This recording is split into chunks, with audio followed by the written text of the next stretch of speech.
কাল তো ছিল রবিবার, আর আপনারা তো জেনেই গেছেন আমরা রবিবার একটু সময়ের জন্য হলেও বাইরে বেরোই। ঠিক তেমনভাবে কালকে বেরিয়েছিলাম নতুন একটা জায়গায় এক্সপ্লোর করার উদ্দেশ্যে। চলুন তাহলে আপনাদেরও দেখাই কালকে আমরা কোন নতুন জায়গায় গিয়েছিলাম। কাল আমরা বেরিয়েছিলাম ওই বিকেল 6টার দিকে। বিকেল 6টা কেন বললাম বলুন তো? দেখুন বিকেল 6টার সময় এখানে কিভাবে এখন রোদ রয়েছে।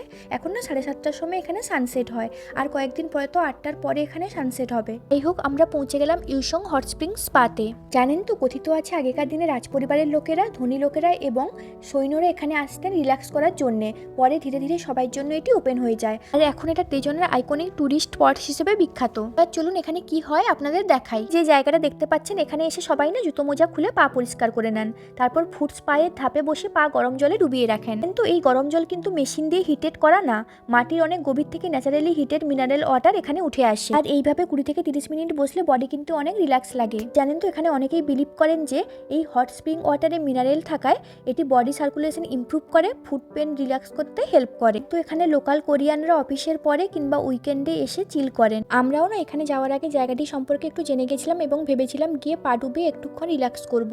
কিন্তু ওখানে গিয়ে দেখলাম ওখানে যারা যারা গেছেন না, ওখানকার উপযুক্ত পোশাক পরে গেছেন এবং সঙ্গে একটি করে তোয়ালা নিয়ে গেছেন। আমাদের কাছে সেরকম ব্যবস্থা না থাকে এবারটা আমরা পারলাম না, পরে ভেবেছি আবার একদিন যাব। জানেন তো, এই স্পাটা না এখানে 24 ঘন্টা ওপেন থাকে, আর যেহেতু কোনো টাকা লাগে না, মানে এন্ট্রি ফ্রি নেই, তাই হাঁটতে হাঁটতে মানুষ কিন্তু ফ্রিতে এসে এখানে পা ডুবিয়ে রিল্যাক্স করে। যাই হোক, এখানে আমরা ব্যাপারটা একটু বুঝে নেওয়ার পর যেহেতু আমরা আজকে কিছু করতে পারবো না, তাই ভাবলাম আজকে আমরা ব্যাক করে অ্যাপার্টমেন্ট ফিরে যাব। সেই সময় না হাঁটার সময় একজন কোরিয়ান ভদ্রলোকের সঙ্গে দেখা হয়েছিল। উনি কিন্তু এসে আমাদেরকে জিজ্ঞাসা করলেন আমরা কোন দেশ থেকে এসেছি। যখন আমরা বললাম ইন্ডিয়া থেকে এসেছি, তখন উনি বললেন ইন্ডিয়ার মুম্বাই, দিল্লি এগুলো সম্পর্কে উনি জানেন, ওখানকার মন্দির কালচার সম্পর্কে উনি জানেন। তারপর জিজ্ঞাসা করলেন আমরা কত বছরের জন্য এখানে থাকবো। তারপর আমার হাজব্যান্ডকে জিজ্ঞাসা করলেন ও এখানে কি করে। আর যাওয়ার আগে তিনি বললেন ওনার সঙ্গে একটা ভিডিও ক্লিপ নিতে আর কিছু ফটো তুললেন। আর একটা জিনিস বেশ ভালো লাগলো, উনি কিন্তু ইংলিশটা বেশ ভালো বলতেও পারেন আর ভালো বোঝেনও। তারপর আমরা ওখান থেকে বেরিয়ে এসে বাড়ি ফেরার পথে দেখলাম আমাদের অ্যাপার্টমেন্টের কাছে না একজন ভদ্রলোক খুব সুন্দরভাবে গান গাইছেন। চলুন আপনাদেরকেও একটু শোনাই।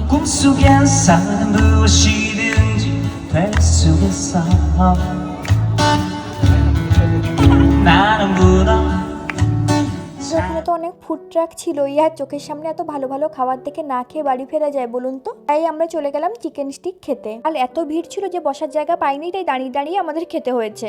জানেন তো, কোরিয়া এসে দেখছি এখানকার স্ট্রিট ফুডগুলো বেশ ভালোই টেস্টি আর ভালোই খেতে হয়। এই হোক, লাস্টে পেয়ে গেছি আইসক্রিম, আর যেটা না খেয়ে আমি তো বাড়ি ফিরবই না, আর ওটা খেতে খেতে আমরা বাড়ি ফিরলাম।